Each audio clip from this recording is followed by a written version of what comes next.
Australia's northern shorelines is home to some of the most remote and beautiful beaches Australia has to offer. Recently, we headed out to Cape Arnhem, which turns out it was one of our favourite places we have visited to date. So here we are, in one of the most remote, beautiful and secluded beaches in Australia, but there is one big problem. Rubbish. Lots and lots of rubbish.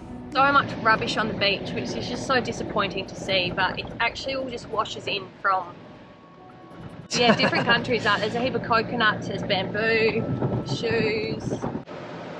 I must admit, it did take us by surprise, but it still didn't take away from the beauty of this place.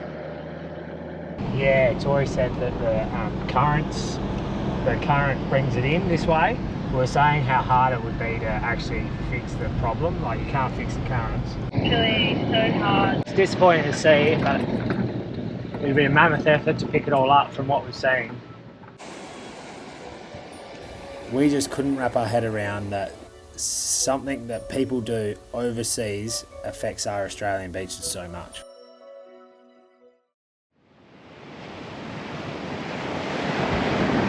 Guys, this is an Australian beach. Like, an Australian beach looks like this, full of rubbish.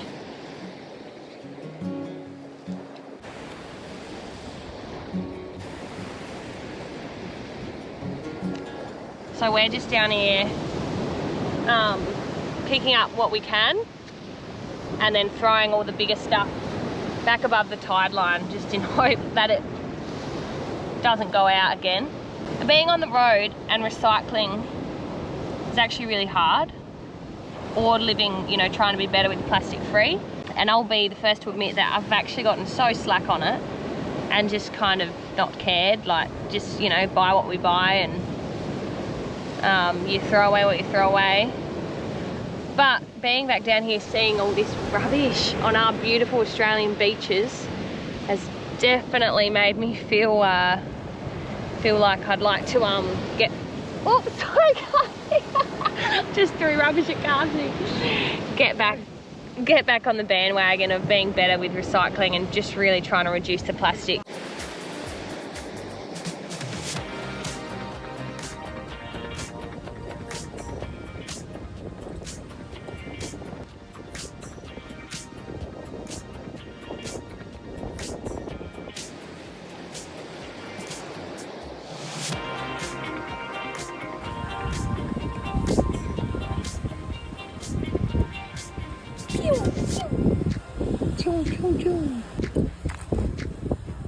Another liner. Oh, here's another tong. Oh my. Sunk in there a lot. Oh hell, I'm gonna have to do that with 2 hands. That's a sandal. Yeah. Hang on, Meg. No. Knife handle. Little knife. Did we forget our knife, Meg?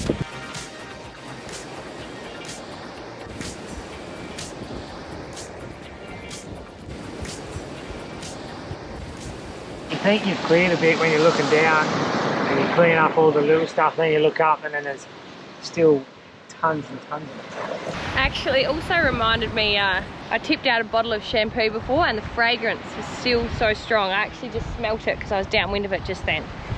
Reminded me of why I started using natural products, or tried to use natural products, although expensive.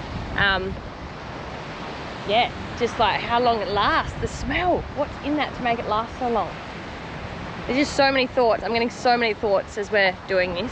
Lots to reflect on, lots to try and change. That is full of little bits of plastic. So that's our rubbish we picked up from, that's our pile from about 30 metres of beach all along there. Cubs has still got a full box and Meg's still got a full 20 litre tub.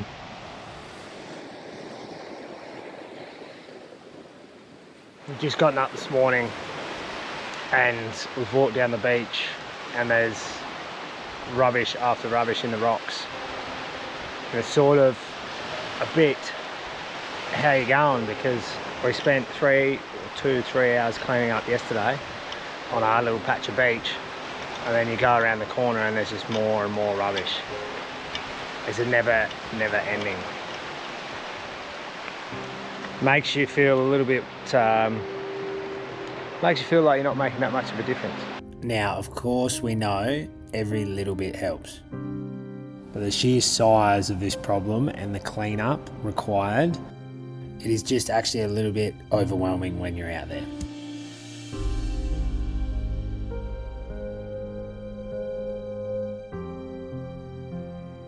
It's a massive job to think about, and it actually nearly stopped us from doing anything at all.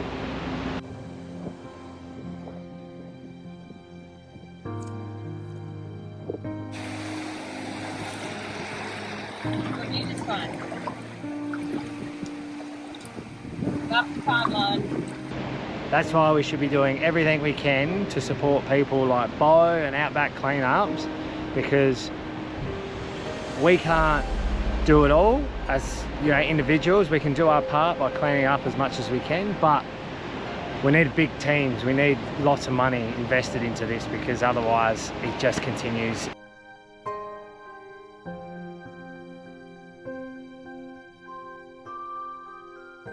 I'm not trying to come across as perfect and a greenie and like I've done nothing wrong. No way whatsoever. Truth be told, all I wanted to do was have a beer looking at a nice beach and have a nice campsite. Yeah, like it felt, you didn't even want to go and sit on the beach just because it felt like you're in, you know, the filthiest house you've ever been in. I mean, we do care, we don't litter at all. When we were cleaning up that rubbish, it just made us feel like we wanted to do something. Yeah.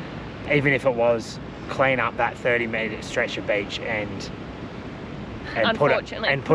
just put it higher so the waves doesn't get it, so it doesn't go back out and, you know, kill fish and dolphins and shit like that. From up here, it's not Australia, from my understanding.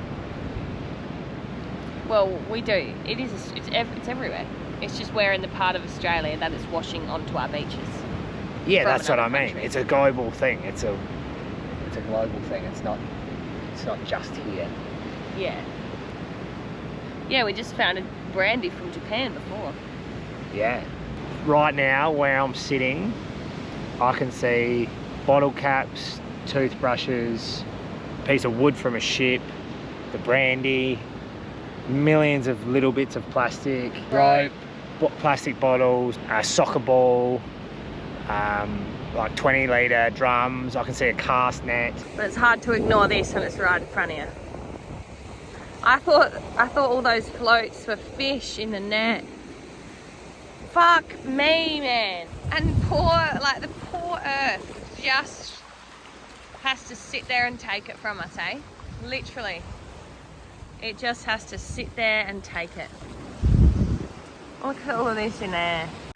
If we can do anything, oh, it makes me feel emotional. If we can do anything, if anything comes out of this video, is all we ask for is just a bit of awareness. Promote awareness, which will hopefully provoke a bit of change. Since being in Cape Arnhem, we've thought about this quite a lot, probably a little too much. And apart from cleaning up our little patch of beach, we felt a little helpless.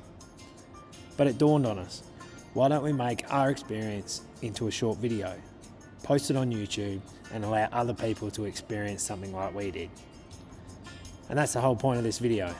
Use the power of the internet to generate awareness for something that we think is worth doing something about. Now, it's not going to be easy, and we don't have any concrete answers or the resources, but if 1, 10 or even 100 people become aware of this problem, then this video has served its purpose.